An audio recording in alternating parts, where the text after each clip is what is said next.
ไปที่เสียงกล้าวสวัสดีครับท่านที่รักทุกท่านในวันนี้เรามาพบกันอีกนะครับหลังจากที่ต่างคนก็ต่างมีภารกิจภาระก็เป็นหน้าที่อย่างหนึ่งที่เราจะต้องเอาใจใส่ดูแลความเป็นมาความเป็นไปความเป็นอยู่กินนอนสารพัดอย่างจะต้องดูแลนี่เรียกว่าเป็นภาระโดยหน้าที่ด้วยความจะว่าจำยอมก็ไม่ใช่เพราะว่ามันเป็นไปตามกลไกของธรรมชาติถ้าหากว่าเราไม่ดูแลมันก็จะไม่ดูแลเราอันนี้ขนาดเราดูแลมันแล้วนะครับดูแลสารพัดเอาใจใส่ทำความสะอาดสิ่งใดที่มันที่เราเชื่อว่ามันจะสร้างสุขภาพหรือว่าสร้างเสริมสุขภาพให้มันมีความสบายหรือว่าต่ออายุให้มันเกิดความเรียกว่ามีเสน่ห์ขึ้นในตัวก็มีเท่าไหร่ก็หาซื้อมาเช่นการดูแลเส้นผมการดูแลศีรษะแชมพูชนิดนี้มีคุณค่าเหลือเกินประกอบไปด้วยวิตามินอันนั้นเท่าไหร่ล่ะไม่สนขอให้มีตังค์ซื้อวันนี้มีตังค์น้อยก็ซื้อเล็กๆก่อนถ้าพรุ่งนี้มีตังค์เยอะก็จะซื้อใหญ่ๆอย่างนี้เป็นต้นอันนี้แค่ผมนะแค่ผมที่ประกอบไปด้วยหนังศีรษะประกอบไปด้วยเส้นผมประกอบไปด้วยอะไรก็ไม่รู้เต็มไปหมดที่ศีรษะของเรานี่เราจะต้องดูแลมันนี่เรียกว่าเป็นภาระที่จะต้องดูแลนี่แหละหนอที่พระท่านถึงได้ตัดภาระตัวนี้ออกไปโดยการที่โกนทิ้งมันซะเลยหมดเรื่องใบมีดใบเดียวบางทีใช้ได้ทั้ง2 ครั้งวันโกนวันนี้สมมติวันโกนวันนี้ก็ใช้ข้างเดียวก็เก็บไว้อีกข้างหนึ่งวันโกนพระหน้านู่นก็จะใช้อีกข้างหนึ่งใบหนึ่งก็ได้2 ครั้งใบหนึ่งก็ไม่แพงแต่ว่าเสี่ยงหน่อยใครเป็นพระหรือว่าใครที่เคยเป็นพระก็จะรู้เลยว่าความเจ็บแสบบนหนังศีรษะนั้นมันแค่ไหนแต่ก็ทนอยู่ได้นะหลายท่านพระหลายรูปบวชตั้งแต่เล็กๆตั้งแต่เป็นสามเณรเล็กๆไปจนถึงเป็นพระเถระเป็นพระมหาเถระแล้วก็ยังโกนศีรษะอยู่ก็ยังโปรงผมอยู่ก็แสดงว่าสาธุอนุโมทนามีความอดทนมากไม่ว่าหนังศีรษะจะโดนเฉือนไปกี่ครั้งหรือว่าความเจ็บปวดจากการโกนมันไปกี่ครั้งก็ไม่ได้สนใจไม่ได้ใส่ใจสนใจแต่การครองเป็นสมณเพศนะเราสังเกตดู พระที่อยู่นานๆนะที่อยู่นานๆเป็นขวัญใจประชาชนเป็นที่พึ่งของชาวบ้านไม่ได้ยึดเกี่ยวกับ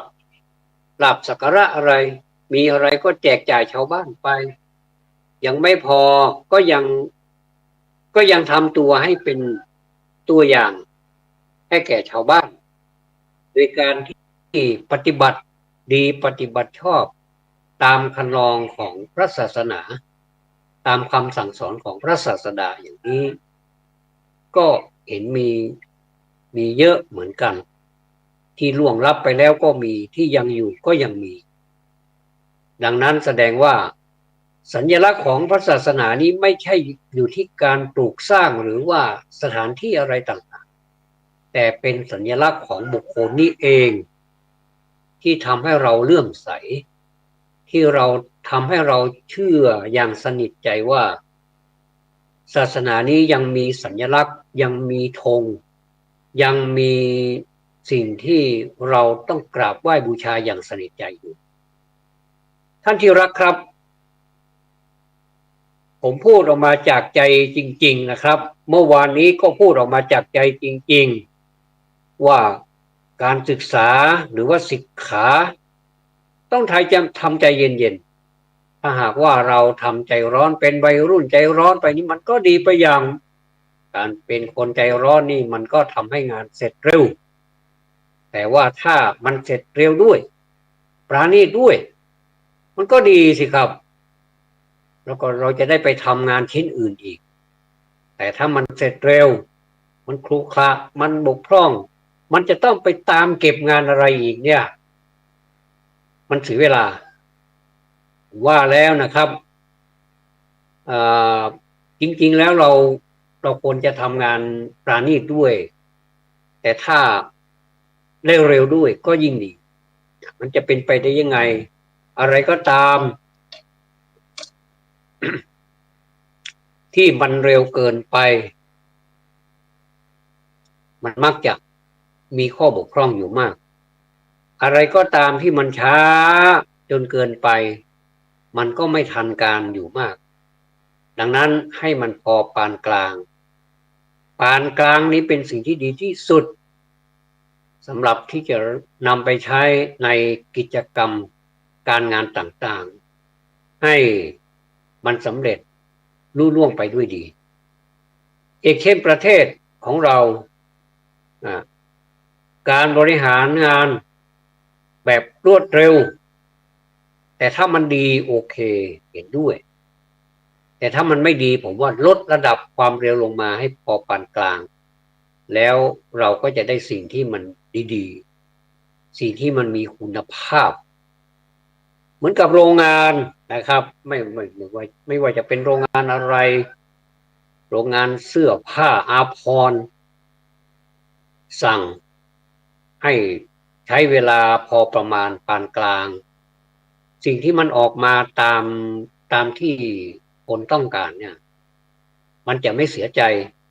แล้วก็พอพอนำมาใช้แล้วเนี่ยมันทำให้เกิดความพอใจแล้วก็ใช้อีกนานเกิดความผูกพันเกิดความรักการรักษาแต่สิ่งเหล่านี้ก็เพราะว่ามันถูกใจบางคนนะครับ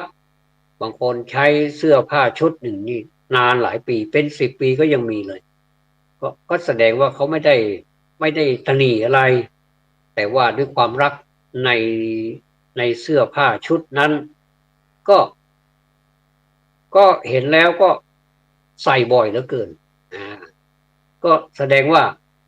มันมีความผูกพันกับเสื้อผ้าชุดนั้นนี่ก็เกิดจากความพอดีการผลิตถ้ามันผลิตแบบพอดีแล้วก็ไม่ใช้เวลามากเกินจนเกินพอดีก็ไม่ดีนะครับถ้าจะเปรียบไปก็เหมือนกับการที่ประเทศของเรานี่ซึ่งประกอบไปด้วยผู้คนพลเมืองหลากหลายนะครับหลากหลายอาชีพหลากหลายเชื้อชาติแล้วก็มีเรื่องหลากหลายของศาสนาด้วยเราต้องมาพูดมาคุยกันสนทนากันด้วยเหตุด้วยผลเราก็เห็นหลายประเทศนะครับที่มีหลากหลายศาสนาเหลือเกินอย่างที่ว่าแต่เขาก็อยู่ด้วยกันได้ด้วยด้วยสันติวิธีก็เป็นเรื่องปกติไม่ใช่เป็นเรื่องแปลกประหลาดอะไรว่าทำไมเขาอยู่ด้วยกันได้นะครับ วันนี้เราจะมาพูดถึงเรื่อง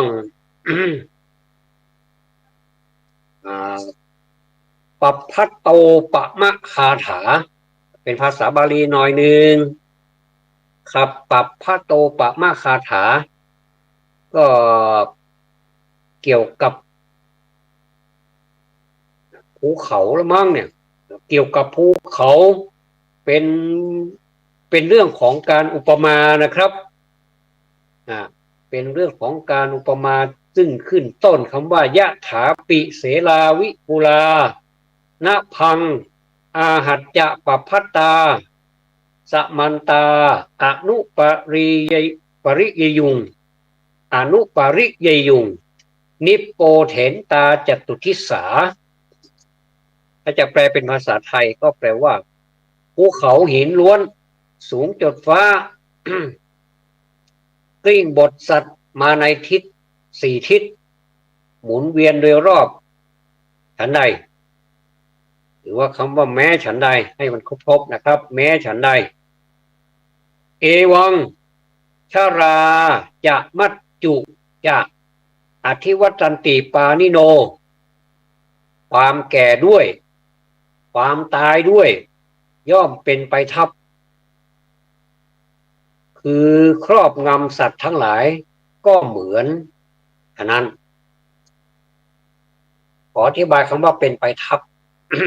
เป็นไปทับก็คือการทับก็คือการทับไว้ไม่ให้กระดุกกระดิกอย่ากระดุกกระดิกคือทับไว้ เรียกว่าเหมือนกับเอาก้อนหินไปทับไว้บนดิน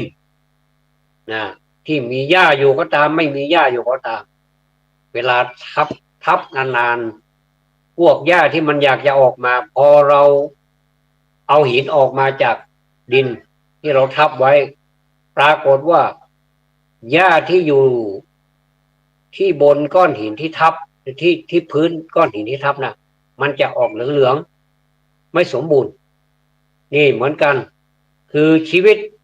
นะความแก่ด้วยนะหรือว่าความตายด้วยนะชราจะมัจจุจะนี่แหละครับความแก่ด้วยชราจะก็ความแก่ด้วยมัจจุจะก็ความตายด้วยนะอธิวัตันติย่อมเป็นไปทับนะย่อมเป็นไปทับปานิโนก็คือสัตว์ทั้งหลายนะชีวิตของสัตว์ทั้งหลายที่อยู่บนโลกนี้ไม่ให้ดิ้นกระดุกกระดิกไปไหนแม้ว่าเราจะกระเสือกกระสนดิ้นรนจากความแก่จากความตายแต่ก็ไม่พ้นสักทีเลยไม่มีมนุษย์หน้าไหนที่จะพ้นแล้วเราก็ยังมาชื่นชมยินดีอยู่กับความแก่ความตายเหล่านี้เสมือนกับว่าจะจากกันไม่ได้แต่พระพุทธเจ้าท่านสอนขาดท่านบอกว่าอยากได้มีสูตรอยู่เอาไหมล่ะพวกประชาชนทั้งหลายเอาพระเจ้าข้าแต่รับแล้ว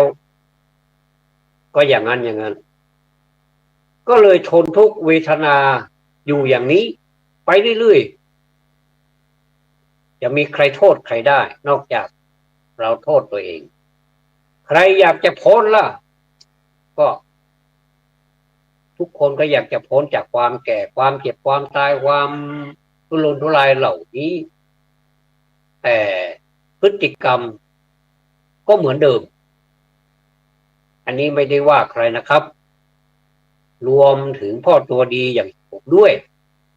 นะผมก็มีความรื่นเริงมีความหันษาอยู่กับสิ่งเหล่านี้ด้วยกับเขาเหมือนกันแต่ว่า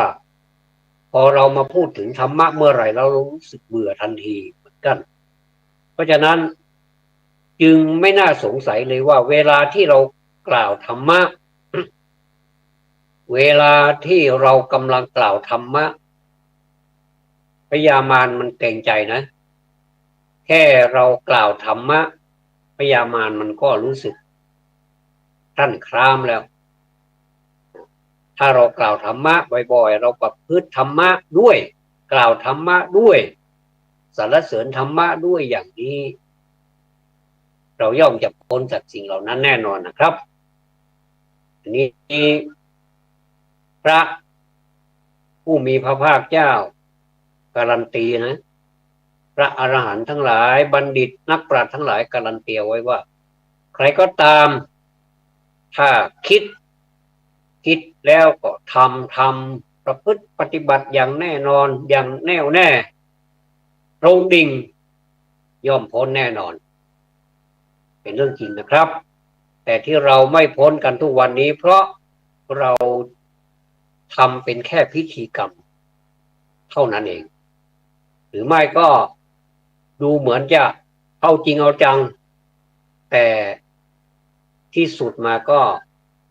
แค่การปฏิบัติแบบไปตามกระแสสังคมหรือว่าเขาชักชวนไปก็ไปเวลาเบื่อหน่ายก็ไม่ทำก็ตัวใครก็ตัวใครจิตใครก็จิตใครจะไปบังคับใครได้นะครับเพราะฉะนั้นมันอยู่ที่ตัวของเราเองนะครับคัตติเยพระมเนเวสเส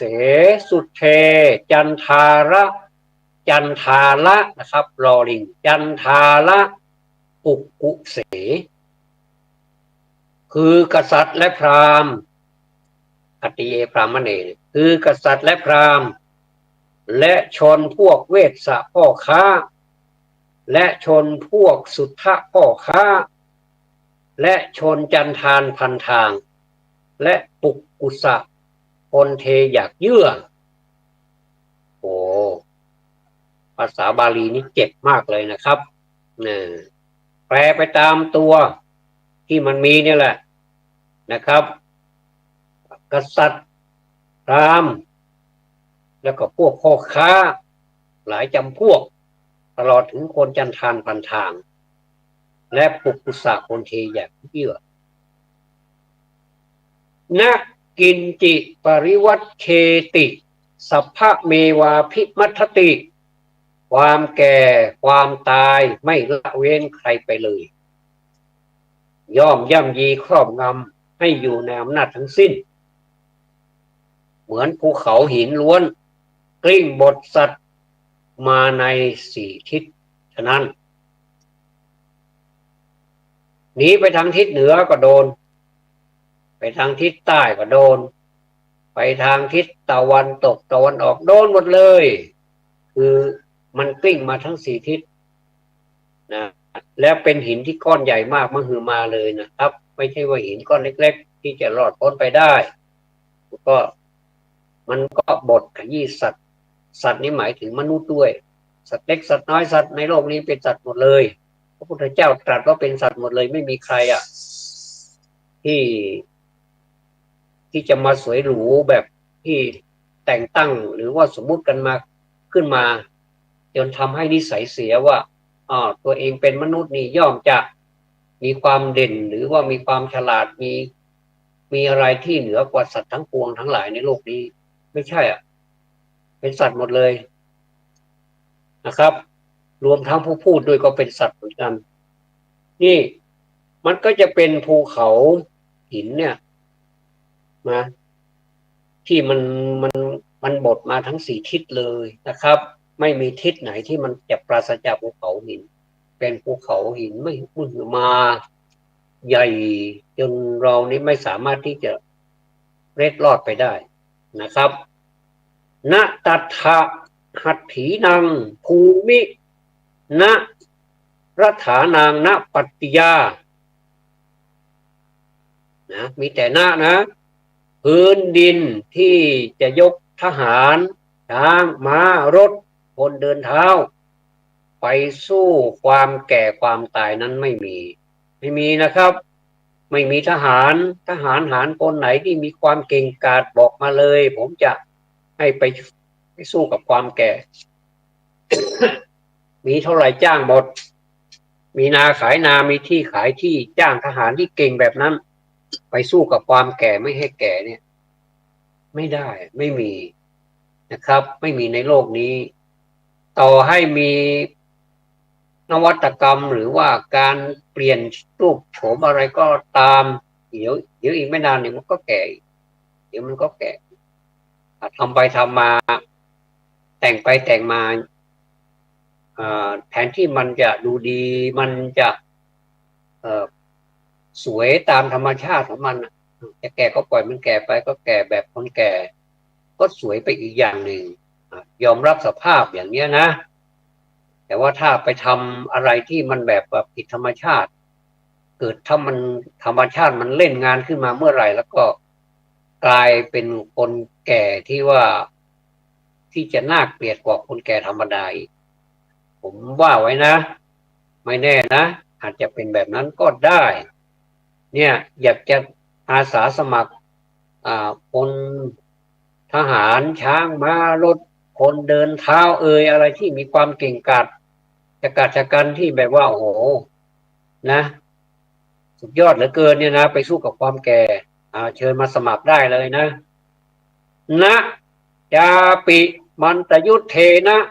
สกกาเชตุงทะเนนะวาอีกอย่างหนึ่งเนี่ย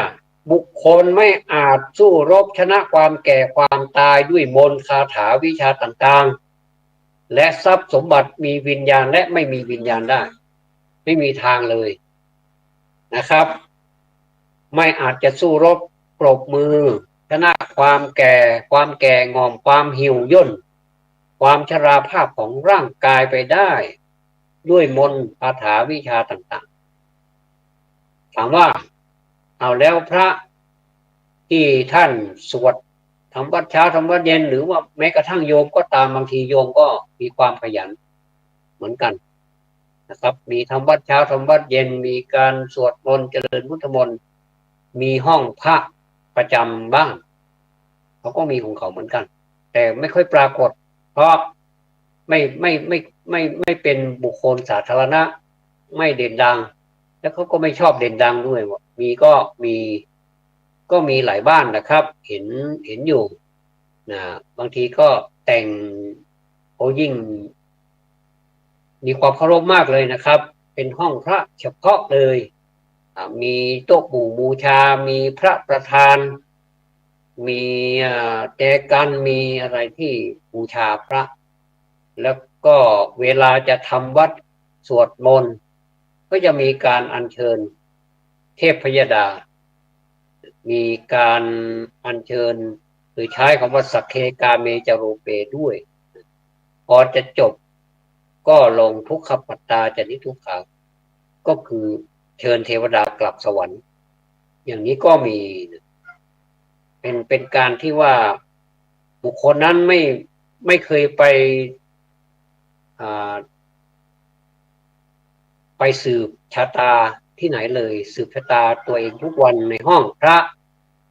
และเขาก็ไม่ถือว่าเป็นการสืบชะตาด้วยเป็นการทบทวนเป็นการสาธยายพุทธพจน์อย่างนี้นะเข้าใจอย่างนี้เขาเข้าใจอย่างนี้เขาก็มีศรัทธาแล้วก็ทำเป็นประจำบางท่านก็ตายไปแล้วบางท่านก็ยังอยู่นะครับมีหลายรุ่นนะครับมีทั้งรุ่นเล็กรุ่นใหญ่คนหนุ่มคนสาวคนรุ่นกลางและก็คนรุ่นที่มีอายุแล้วเนี่ยมีแต่เขาไม่ค่อยปรากฏไม่ปรากฏแล้วก็เข้าใจว่าไม่อยากจะปรากฏให้ชาวบ้านได้รู้ด้วยเป็นเรื่องส่วนตัวผมว่าก็อนุโมทนาด้วยนะครับเนี่ย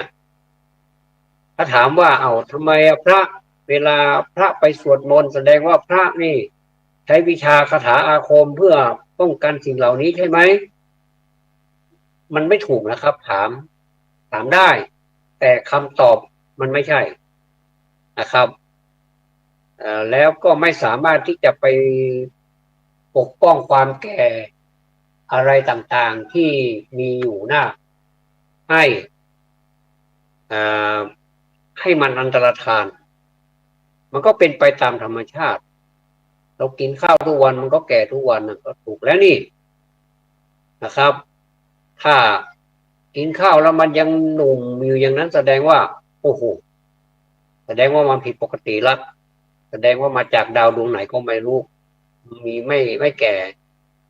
อยากจะเห็นสักคนหนึ่งในโลกนี้ก็ไม่เห็นเลยเนี่ย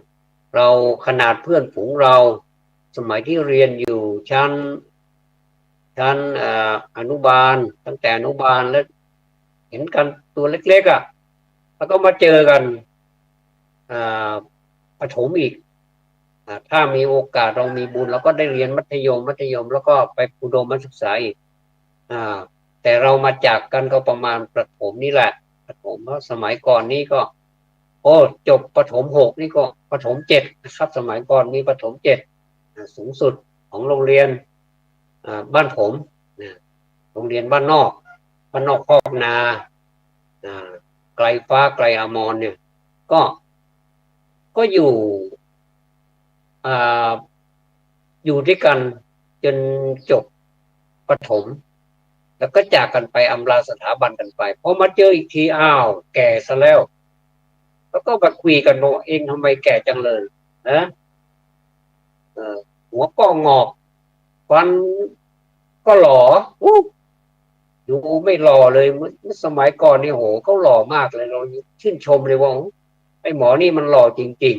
ๆสงสัยมันโตขึ้นนะมันสงสัยจะเปลืองเมียมากเลยนะเราพูดเล่นๆกันนะผลสุดท้ายเราก็มาเจอกันนะอายุ60-70มาเจอกันโอ้โหงับเลยโอ้ความแก่มันโหดร้ายอย่างนี้เลยหรือเนี่ยเราไม่เจอกันในลักษณะของความหนุ่มเมื่อก่อนนี้เราชื่นชมกันเหลือเกินแต่เราก็ไม่ได้ว่ากันนะบอกว่าความแก่มันเป็นเรื่องธรรมดาเรามาเจอกันในตอนแก่เราก็มาร้องเพลงแก่ๆนี่แหละนะร้องเพลงกันไปฮัมเพลงกันไปมีอะไรก็กินกันไปก็มีความสุขก็แก่ก็ช่างมันทั้งหัวมันเป็นไรมันก็อยากจะแก่ก็ปล่อยมันแก่ไปครับทีนี้ตัสมาหิปันดิโตโกโสสัมปัสสังอัฏฐมัตตโนเพราะเหตุนั้นผู้มีปัญญาหาประโยชน์แก่ตนเมื่อจำทรงคิดเข้าใจแล้วอันนี้ก็เป็นความหมายอย่างหนึ่งนะครับตัสมาเพราะเหตุนั้นนะผู้มีปัญญาหาประโยชน์แก่ตนเนี่ยอัฏฐมัตตโนอัฏฐมัตตโนเนี่ยเมื่อเราทรงจำแล้วก็คิดเข้าใจแล้วเนี่ยเราจะทำอย่างไรก็พุทเทธัมเมจะสังเคจะทีโรสัทธินิเวสเยผู้มีปัญญาพึงตั้งศรัทธาความเชื่อเลื่อมใสในพระพุทธเจ้าท่านผู้รู้จักของจริงและในพระธรรมคำสอนคือศีลสมาธิปัญญาในพระอริยสงฆ์ผู้ปฏิบัติศีลสมาธิปัญญาดีชอบแล้วนี่แหละเราจะทำอย่างนี้แหละมีปัญญาเราจะทำอะไรก็มีศรัทธาสิมีความเลื่อมใสในพระพุทธเจ้าพระพุทธเจ้าคือใครเราก็รู้จักท่านอยู่แล้วในพุทธประวัติก็เรียนกันแล้วก็อุปนิสัยของพระพุทธเจ้าเป็นคนเช่นไรท่านเป็นคนเสียสละหรือไม่ท่านเป็นคนธรรมดาหรือหนีตายมาบวชหรือยังไงก็ไม่ใช่ท่านก็เป็นกษัตริย์ของท่านอยู่ดีๆนะแล้วก็มีอำนาจเหลือเกินมีอำนาจคนสมัยก่อนนี่สามารถที่จะชี้ใครจะฆ่าใครก็ได้เพราะมีอำนาจล้นฟ้าเหลือเกินแต่พระพุทธเจ้าของเราไม่ทำไม่อยากจะมีอำนาจไปบวชซะเลยไปบวชตามความเชื่อของตนเองนี่มันจะเป็นยังไงเราจะทำตัวแบบนี้มันจะเดือดร้อนมันจะแสนสาหัสอย่างไรเราก็ไปนะแล้วก็ท่านผู้รู้จักของจริงพระพุทธเจ้ารู้จักของจริงด้วยและในพระธรรมคำสั่งสอน พระธรรมคำสั่งสอนของพระพุทธเจ้ามีอะไรก็มีศีลมีสมาธิมีปัญญาถ้าพระอริยสงฆ์ล่ะพระอริยสงฆ์ผู้ปฏิบัติศีลสมาธิปัญญาดีชอบแล้วนะครับวันนี้มีความหมายเหลือเกินพุทเทธรรมเมจะสังเคจะทีโรสตินิเวสเยโยธรรมจารีกายเยนะวาจายะอุทะเจตัสสาอันหนึ่งบุคคลใดจำทรงทราบความแล้วปฏิบัติด้วยกายวาจาใจอันนี้แหละครับถ้าหากว่าปฏิบัติด้วยกายแต่ขาดวาจาไม่ดีเลยอย่างนี้นะหรือว่ากายวาจาดีแต่ใจไม่ดีใจเป็นแมงใจเน่าใจสกปรกก็ไม่ได้นะครับมันต้องประกอบไปด้วยกายวาจาและก็ใจด้วย3อย่างพร้อมในเมื่อ3อย่างพร้อมปฏิบัติด้วยกายวาจาใจย่อมจะสำเร็จนะครับอิเทวนังประสังสันติเปตจะสักเคปโมทติประชุมชนนักปราชญ์ย่อมสรรเสริญบุคคลนั้นในโลกนี้ผู้นั้นไปในโลกหน้าแล้วย่อมบันเทิงยินดีในสวรรค์นะครับเราไม่อยากจะพูดสวรรค์ก็ได้ในสุคติก็สุดยอดแล้วนะแต่ว่าในนี้ท่านบังคับให้แปลว่าสวรรค์สักเคนะครับสักเคสักขะแปลว่าสวรรค์นะครับนี่ก็เอามาพูดว่าปัพพโตปมคถาก็คือคำอุปมาแล้วก็เป็นสิ่งที่เราชาวพุทธเนี่ยถ้าหากว่าเราได้มีโอกาสได้เรียนเดี๋ยวนี้หนังสือมีเยอะแยะแปลเป็นภาษาเขียนเป็นภาษาไทยแล้วก็แปลเป็นภาษาบาลีซึ่งมันก็ไม่ใช่เรื่องแบบอะไรเขาเรียกว่าก็เป็นคนที่โบราณเหลือเกินเขาเรียนหนังสือกันไปถึงไหนแล้วดันมาแปลภาษาอะไรก็ไม่รู้แล้วก็แปลก็ไม่ค่อยรู้เรื่องถ้าอยากรู้เรื่องก็ลองดูสินะไม่ลองก็ไม่รู้ลองดูสักตั้งก็ได้ไม่เสียหายอะไรไม่ได้ไปซื้อหาอะไรมากมายหนังสือเล่มหนึ่งก็ไม่กี่ตังค์นะเราไปซื้อของเล่นของใช้อะไรต่างๆยังแพงกว่านี้อีกซื้อหนังสือสักเล่มถ้าไม่มีตังค์ก็เข้าไปในวัดก็ได้หนังสือในวัดก็เยอะแยะแจกกันอุตลุดมีแต่หนังสือไม่ค่อยมีใครไปรับไม่ค่อยมีใครไปเอามาเรียนกันถ้าเรียนก็ดีนะก็ขอสาธุด้วยนะครับเพราะว่าสิ่งเหล่านี้บางทีเรามองด้วยสายตาของเรานี้ดูเหมือนจะไม่มีค่าอะไรเหมือนกับอะไรนะสิ่งของอะไรที่คนเห็นว่ามันไม่มีประโยชน์แล้วอย่างนี้นะครับแต่ว่ามีคนหนึ่งไปคว้ามาแล้วก็เอามาทำเป็นประโยชน์กลับทำเงินได้กลับขายได้แล้วก็สามารถที่มีรายได้ขึ้นมาได้อย่างนี้ก็มีครับสิ่งต่างๆมันก็มีประโยชน์อยู่ในตัวของมันอยู่แล้วนะครับทีนี้เราจะทำอย่างไรให้เรามีความเลื่อมใสในพระพุทธเจ้ามันก็ติดตามไปด้วยอริยธนคาถานะครับอริยธนคาถานี้ขึ้นต้นคำว่ายัสสะสัทธาตถาคเตอาจลาสุปฏิทิตาแปลว่าศรัทธาในพระตถาคตของผู้ใดตั้งมั่นอย่างดีไม่หวั่นไหวคาถาบทนี้พระเดชพระคุณหลวงพ่อพุทธทาสพิกุลท่านนำสวดเป็นประจำครับในเมื่อท่านยังมีชีวิตอยู่นะครับท่านสวดแล้วก็แปลด้วยอย่างนี้แหละครับสีรัญจายะสักกัลยาณาอริยกันตังปสังสิตัง และศีลของผู้ใดงดงามเป็นที่สรรเสริญที่พอใจของพระอริยเจ้าแน่นอนอยู่แล้วนะครับศีลของพระอริยเจ้านี่ย่อมงดงามในเบื้องต้นงดงามในท่ามกลางและงดงามในที่สุดไม่ว่าจะเดินจะเหินอิริยาบถสี่ท่านงดงามไปหมดเลยนะครับอันนี้เป็นศีลที่น่าสรรเสริญที่พอใจของพระอริยเจ้าสังเคปสาโทยัสสัทธิภูชุภูตัญจทัศนังความเลื่อมใสของผู้ใดมีในพระสงฆ์และความเห็นของผู้ใดตรงความเห็นตรงนี่แหละครับมีความสำคัญมากถ้าเห็นบุดเบี้ยวเห็นไม่ตรงเห็นว่าพุทธศาสนามีไม่จริงพระพุทธเจ้าไม่ได้สอนจริงธรรมะของพระพุทธเจ้าไม่มีถ้าอย่างนี้เรียกว่าเห็นไม่ตรงถ้าเห็นตรงแสดงว่า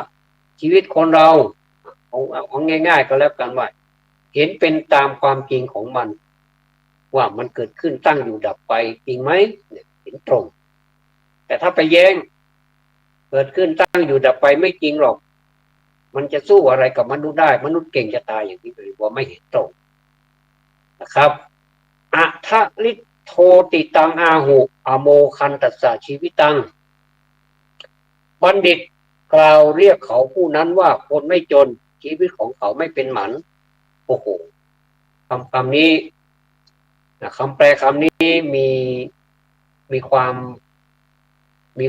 ามสะท้อนนะเป็นคนที่ไม่จน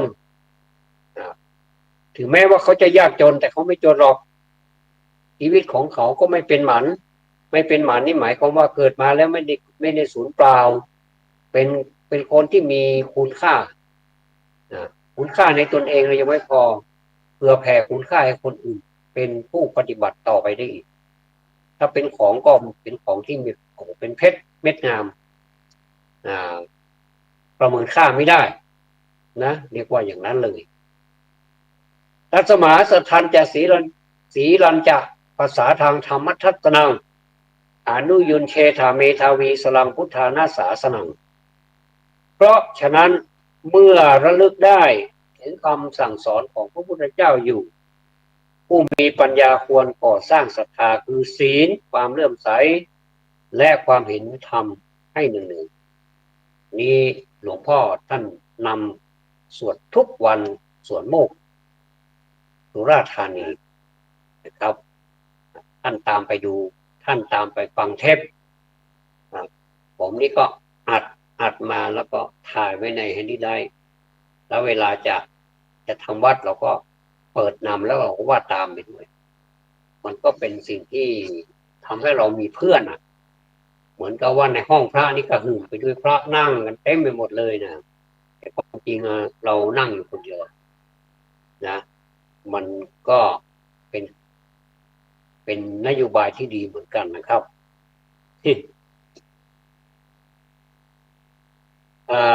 อันนี้เรียกว่าอริยธนคาถาเราพูดภาษาบาลีเมื่อไหร่แล้วก็คนก็ไม่ผมเข้าใจว่าคนส่วนหนึ่งก็อย่างนั้นเขามันไม่เข้าใจผมจะพยายามให้มันเห็นภาพว่าสมมติว่าตัวนี้มันน่าสนใจผมก็จะย้ำนะครับว่าตัวนี้มันคืออันนี้คือภาษาบาลีเนี่ยมันเป็นภาษาที่สวยงามเป็นภาษาที่เป็นภาษาที่ใช้ในการสาธยายถ้าเราจะสาธยายเฉยๆอย่างเช่นอริยธนคาถานี่เป็นภาษาบาลีล้วนๆเรายิ่งจะไม่เข้าใจใหญ่เลยนะครับยัสสะสทาตถาคเตอจลาสุปฏิติตาสีลัญจายัสสะกัลยานังอริยกันตังปะสังสิตังสังเทปสาโทยัสสติอุชุปุตัญจทัตนังอัทลิโทติตังอาหุอโมคันตัสสะชีวิตังตัตสมาสัทธันจะสีรันจะภาษาทางธรรมทัตนังอนุยุนเชธาเมธาวีสลังพุทธานาสาสนังยิ่งแล้วใหญ่เลยนะครับไม่รู้เรื่องอะไรเลยบางทีเราเป็นผู้สวดเราแปลไม่ออกก็ยังไม่รู้เรื่องเลย พียงแต่ว่าทรงจำแค่นั้นเองทรงจำไว้ก็ยังดีกว่าไม่ได้ทรงจำแต่ถ้าจะให้ดีก็ต้องรู้ความหมายด้วยว่ามันคืออะไรถ้ามันคืออะไรเราก็โอ้โหเราได้กำไรทั้งหลายต่อเลยนะครับนี่ภาษาบาลีนี่เป็นภาษาที่ว่าเป็นตันติภาษาเป็นภาษาแบบอย่างแล้วก็จะพูดก็พูดเถอะว่าชื่อนามสกุลอะไรของคนนะประเทศไทยนี่กันแล้วกันเป็นภาษาบาลีกันเยอะแยะหมดเลยแต่คนเจ้าของชื่อบางทีก็ไม่เข้าใจว่าตัวเองพกภาษาบาลีไปมาคนเรียกเขาก็เรียกเป็นภาษาบาลีเรียกชื่อครับส่วนที่จะชื่อเป็นชื่อเล่นหรือว่าเป็นชื่อที่สองนะครับ second name นั่นก็คือเป็นชื่อที่สองไม่ใช่ first name ถ้า first name นี่เป็นชื่อแรกก็เป็นส่วนมากจะเป็นภาษาบาลีกันนะครับมีภาษาบาลีมันเต็มไปหมดเลยนะครับต้องไปสังเกตดูถ้าไม่ภาษาบาลีบางทีก็เอาเป็นภาษาบาลีแล้วก็เอามาแปลงเป็นภาษาสันสกฤตก็มีนะครับก็มีเยอะแยะกันไปหมดเต็มบ้านเต็มเมืองกันก็มีคนรุ่นใหม่นี้ก็มักจะไปใช้เป็นภาษาอังกฤษนะครับเป็นภาษาอังกฤษเป็นภาษานั่นภาษานี่บ้าง ถ้าเป็นคำไทยโดดๆ ก็จะเป็นคำไทยคำเดียวนะครับอย่างเช่นเขียว ดำแดงขาวกินอย่างนี้เป็นภาษาโดดๆภาษาไทยถ้าเป็นภาษาที่ไพเราะหรือว่าสวยงามกว่านี้ก็มักจะเป็นภาษาบาลีนะครับมันจะเป็นภาษาบาลีจะเป็นภาษาอะไรก็ตามก็เป็นสิ่งที่สมมติกันทั้งนั้นสมมติว่าชื่อสวยเหลือเกินชื่องามมากเลยแต่ความประพฤติไม่ดีเลยนะครับมันไม่ไปกับชื่อนะมันคนละเรื่องนะคนละเรื่องนี่มันชื่อก็ต้องสวยด้วยการประพฤติปฏิบัติกายวาจาใจก็ต้องดีด้วยอย่างนี้ถึงจะดีไปด้วยกันนะครับเราก็ได้รับข่าวสะเทือนใจสำหรับวงการนะครับอันนี้ผมพูดถึงว่าข่าวทั่วไปที่ มันกระทบถึงจิตใจของคนไทย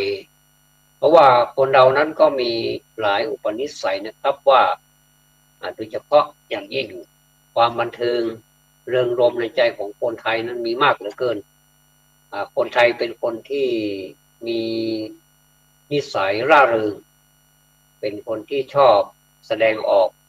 ร้องเพลงอย่างนี้เป็นต้นร้องเพลงเมื่อมีใครมาร้องเพลงให้เราฟังแล้วเราก็รู้สึกมีความสุขมีบางทีก็ชีวิตมันก็หดหู่ว้าเหวนะครับห่อเหี่ยวนะไม่รู้จะไปพึ่งใครพอได้ยินเพลงแล้วก็รู้สึกฮึดฮัดสู้ขึ้นมาอย่างกระทันหันเลยก็มีบางคนก็ได้ดีได้ดีเพราะเพลงนะไม่ว่าจะใช้เพลงไปเป็นสินค้าในการที่จะไปขายให้ผู้บริโภคเป็นผู้นิยมฟังเพลงทั้งหลายนะครับได้ฟังเพลงกันได้ฟังสำเนียงเสียงร้องฟังความหมายของเพลงเขาก็ถ้าผู้บริโภคหรือว่าผู้ซื้อพอใจเขาก็ซื้อกันอุตลุดแล้วก็จากปากสู่ปากได้ยินเสียงแล้วก็ต่อไปแล้วก็ยังนำรายได้มาสู่ประเทศนี้อีกส่วนหนึ่งอย่างเช่นมีการประกวดประชันกันขึ้นอยากจะให้เกิดดาวดวงใหม่เขาก็รับสมัครไม่ว่าจะเป็นช่องทางไหนอาจจะในสมัยนี้ยิ่ง ยิ่งเมื่อมันแตกต่างกับสมัยเมื่อก่อนสมัยเมื่อก่อนนี้ไม่มีการโชว์ทางทีวีทีนี้ตอนนี้มันไปช่องไหนก็เป็นทางทีวีก็สามารถที่จะเห็นหน้าด้วยนะน้ำเรียงเสียงปากมาจากไหนนี่บอกให้รู้หมดเลยว่าเป็นคนที่ไหนจะร้องเพลงของใครมีน้ำเสียงอย่างไรเนี่ยนะบางหลายคนนะครับก็ได้ดีเป็นซุปเปอร์สตาร์ไปแล้วก็มีแล้วก็เมื่อก่อนนี้ไม่นะครับ ก็เป็นคนที่แบบธรรมดาแต่พอชื่อเสียงโด่งดังขึ้นมาเขาก็มีงานมากแค่เชิญไปนิดหน่อยเขาก็ได้ตังค์แล้วนี่เนี่ยนะครับจากคนที่จนไม่มีความพร้อมในครอบครัวนี่นะส่วนมากจะเป็นอย่างนั้นนะครับเขาก็เป็นคนที่มีฐานะขึ้นมาทันทีทันใดครับนี่เรื่องของเพลงจึงเป็นสื่อกลางที่ทำให้คนเราได้รับฟังแล้วเกิดความรู้สึกในในหลายแง่ในหลายมิตินะครับเช่นเพลงเข้ากับคนที่กำลังจะมีความโศกมีความระทมพอไปร้องเพลงนี้มันยิ่งระทมหนักเข้าไปอีกแต่ว่าไม่ใช่ไม่ชอบเขายิ่งชอบในในในความหมายของเพลงว่าเพลงนี้ช่างเข้ากับชีวิตของเขาเหลือเกินถ้าอีกแง่มุมหนึ่งเพลงนี้ทำให้คนที่ตลกปกฮาอยู่แล้วพอไปได้ยินอีกไปได้ยินแบบเพลงที่มันเข้ากับตลกปกฮาหรือว่าเข้ากับบรรยากาศชีวิตของเขาก็ยิ่งจะตลกปกฮายิ่งมีความสบายใจแจ่มใสยิ่งขึ้นชัดเจนยิ่งขึ้นไปอีกพอถ้าไปเข้ากับคนที่อกหักหรือว่ารักคุดหรือว่าอะไรที่เกี่ยวกับตัวของเขานี่เขาก็จะเอาชีวิตของเขานี่เข้าไปพัวพันกับเพลงและทำให้เขาบางทีไม่มีที่ออกเขาก็สามารถร้องเพลงนี้ตอบโต้ได้ว่าเป็นอย่างนั้นอย่างนี้เนี่ยก็เป็นที่มาของเพลงคู่เนี่ยผู้พอผู้ชายร้องแบบนี้ผู้หญิงก็ร้องแก้แบบนี้พอได้ยินผู้หญิงร้องแบบนี้ผู้ชายก็ทนไม่ได้ที่จะร้องแก้แบบนี้ก็เลยเป็นตำนานของเพลงไปนี่แหละครับทีนี้คนที่มามาแต่งเพลงนี้ก็ไม่ใช่ธรรมดาสิเพราะว่าสามารถที่จะสื่อความหมายของเพลงเนี่ยเมื่อได้ยินได้ฟังแล้วเนี่ยมันทำให้ปิ๊งมันทำให้เกิดอารมณ์คล้อยตามเพลงนั้นไปตั้งแต่ต้นเลยตั้งแต่คำแรกเลยพอได้ยินเสียงดนตรีปุ๊บโอ้นึกจินตนาการขึ้นมาเลยว่าต้องเป็นเพลงนี้แน่นอนนะแล้วก็ได้ยินเสียงร้องอีกเสียงร้องก็หวานอีกเข้ากับบรรยากาศมันมันไปแทงใจดำมันไปโดนใจเรียกว่าเป็นโดนใจทำให้ใครอย่ามากวนนะช่วงนี้นะเหมือนกับว่าเป็นช่วงวินาทีที่สำคัญที่สุดเลยถ้าใครมากวนในตอนนี้หนูเสียใจมากๆเลยอย่างเนี้ยหรือว่าเป็นเรื่องนะอย่างเนี้ยนะต้องปล่อยให้เขาฟังเพลงนี้ให้จบก่อนอย่างนี้ก็มีนะครับถามว่าบ้าไหมก็ไม่ใช่เป็นการรวบรวมสติสัมปชัญญะเป็นการรวบรวมสมาธิในการฟังเพลงนี้มันจะต้องฟังแบบให้มันจบอย่างเนี้ยแสดงว่า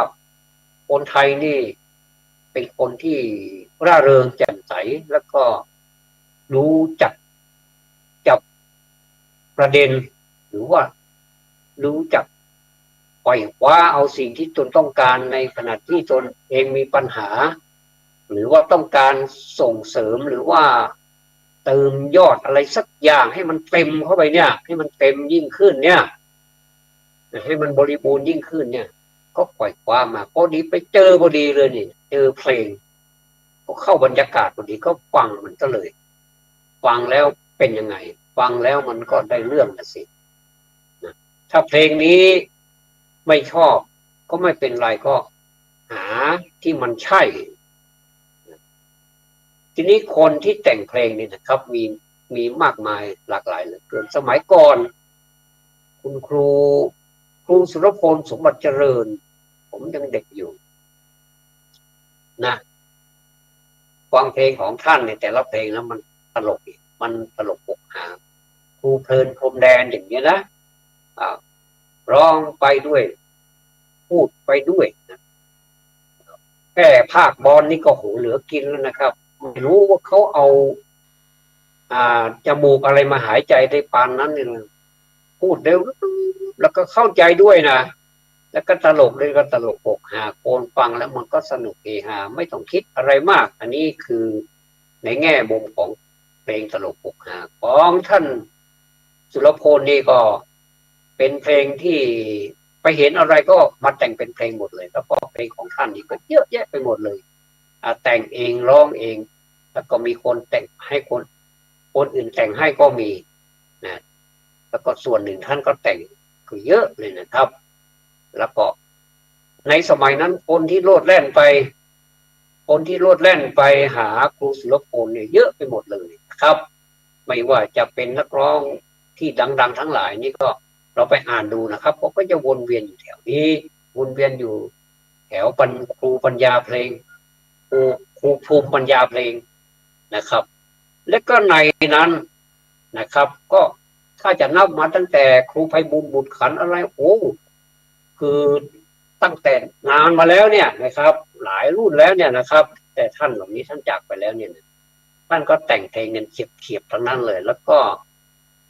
ท่านรู้ว่าเพลงนี้ควรจะเข้ากับโทนเสียงของใครร้องแล้วมันจะเป็นยังไงเออแล้วก็เลยขออนุญาตพูดถึงครู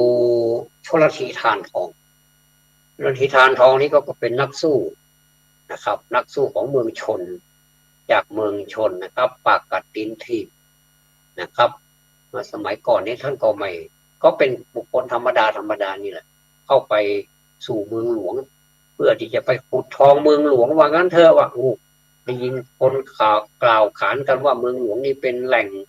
ทำกินเป็นแหล่งทรัพย์สินมหาศาลแล้วก็เราก็มีสิทธิ์ที่จะไปขุดได้เหมือนกันนี่นาไปนะครับไปปรากฏว่าผิดหวังบ้างสมหวังบ้างโดนด่ามาบ้างสรรเสริญบ้างเย้นยอบ้างเป็นธรรมดาโลกธรรมนะครับเสร็จแล้วจะพลัดจะผูยังไงก็ไม่รู้นะครับครูชลธีนี่ท่านมีแววท่านลองแต่งเพลงดูสิท่านก็ลองแต่งเพลงมาเอาก็ตั้งแต่เริ่มแต่งเพลงมานี่นับดูแล้วนะครับประมาณ5,000เพลงครับประพันธ์มาแล้ว5,000เพลงนะครับแล้วก็แต่ละเพลงของท่านนี่ดังกันทั้งนั้นเลยครับแล้วก็ที่ท่านเอาไปให้นักร้องนี่ท่านก็เลือกดูว่าอันนี้ควรจะร้องเพลงอันนี้คนนี้ควรจะร้องเพลงอย่างนี้อย่างเช่นเพลงของครูนี่ก็ไปป้อนให้สอนคีรีศรีประจวบแต่สอนคีรีได้จากไปก่อนครับแล้วก็เพลงนี้ก็เลยไม่มีที่ลงนะครับก็เลยมาลงที่สายันปัญญาพี่เป้าประจักษ์ไปแล้วอันนี้ก็เลยกลายเป็นว่าครูนี้เป็นครูเทวดาเป็นเทวดาเพลงจริงๆถ้า5,000เพลงเนี่ยนะครับผมขนาดแต่งสักครึ่งเพลงผมยังแต่งไม่ได้เลยอันนี้ท่าน5,000เพลงนี้มันโอ้โหครับมันครึ่งหมื่นแล้วนะครับเอ่อก็ก็เลยเป็นที่มาของครูเทวดาแต่บัดนี้ท่านได้จากพวกเราไปแล้วนะครับท่านอยู่โรงพยาบาล2 เดือน27 วันอยู่เตียงที่3 ชั้น 22โรงพยาบาลศิริราชแต่ท่านก็จากไปด้วยวัย85 ปี ซึ่งเป็น85ปีของความหมายที่ท่านได้สร้างสรรค์ความบันเทิงให้กับประเทศนี้เมืองนี้ได้รับความสำเริงสำราญกันหนักมากเลยนะครับขออนุญาตนะครับผู้ชีวิตของครูก็คือครูปุ้มนะครับครูปุ้มที่เรารู้จักกันว่าครูปุ้มชื่อจริงของท่านก็คือศักดิ์ศรีวิมลรัตนอัมพันธ์นะครับซึ่งเป็นผู้ชีวิตของท่านมาตั้งแต่แรกเป็นผู้ทุกข์ผู้ยากกันมาในที่สุดท่านก็ยังได้มาเห็นใจกันอยู่เสร็จแล้วเป็นธรรมดานะครับสามีภรรยาก็มีความรักความอะไรในกันและกันครับและบรรดาลูกศิษย์ลูกหาทั้งหลายรวมทั้งคนทั้งประเทศที่ชื่นชอบเพลงของครูชนนาทีทานทองผมคนหนึ่งและผมก็ชื่นชอบผมคิดว่านะถ้าผมมีตังค์นะผมก็จะไปงานศพเลยทีนี้มันอย่างว่านะมันติดขัดตรงนี้มันมีตังค์เยอะเกินไปไม่รู้จะเอาไปจ่ายยังไงผมไม่เข้าใจว่าจะไปจ่ายตังค์มันมากมายขนาดนี้ผมก็เลยอยู่ที่บ้านดีกว่าแล้วก็จัดรายการอะไรก็จะด้วยร่วมสดุดีผมก็เลยถือโอกาสนี้สดุดีคุณครูชนนาทีทานทองนะครับซึ่งผมก็เป็นคนที่นิยมเพลงอยู่แล้วผมอยู่ที่ไหนผมก็ชอบร้องเพลงคุณสายันสัญญาผมก็ชอบร้องหลายเพลงอยู่นะครับแล้วก็สอนคีรีก็ชอบร้องนะครับแต่จะสนุกหรือไม่นั้นก็ผมก็ว่าผมสนุกอยู่คนเดียวก็พอแล้วไม่เป็นไรครับส่วนคนอื่นที่ชื่นชมก็ขอบคุณมากว่าผมร้องเพลงสนุกเอาละขึ้นต้นด้วยภาษาบาลีพูดกันเป็นมั่นเป็นหมอเลยแต่มาลงด้วยการพูดในวงการบันเทิงก็ไม่เป็นไรนะครับถือว่ารายการจำนันจาถือว่าเป็นการพูดที่อยากจะพูดอะไรก็พูดนะครับท่านใดมีข้อมูลอะไรที่อยากจะให้พูดก็ขอเชิญนะครับติดต่อได้ที่ผอ.สถานีก็ได้นะครับ104.50 เมกะเฮิรตซ์วันนี้ขอบพระคุณนะเราต้องขอบพระคุณท่านผอ.ก่อนผู้อำนวยการสถานีที่กรุณาอย่างสูงเลยนะครับที่ให้กระผมได้นำรายการนี้มาดำเนินรายการให้พวกเราได้ฟังกันนะครับขอบคุณที่ท่านรับฟังและขอให้ทุกท่านมีสุขภาพที่แข็งแรงนะครับขอนำรายการนี้จากลาท่านผู้ฟังไปก่อนขอความสุขความสวัสดีจงมีแด่ท่านผู้ฟังทุกท่านธรรมะสวัสดีครับ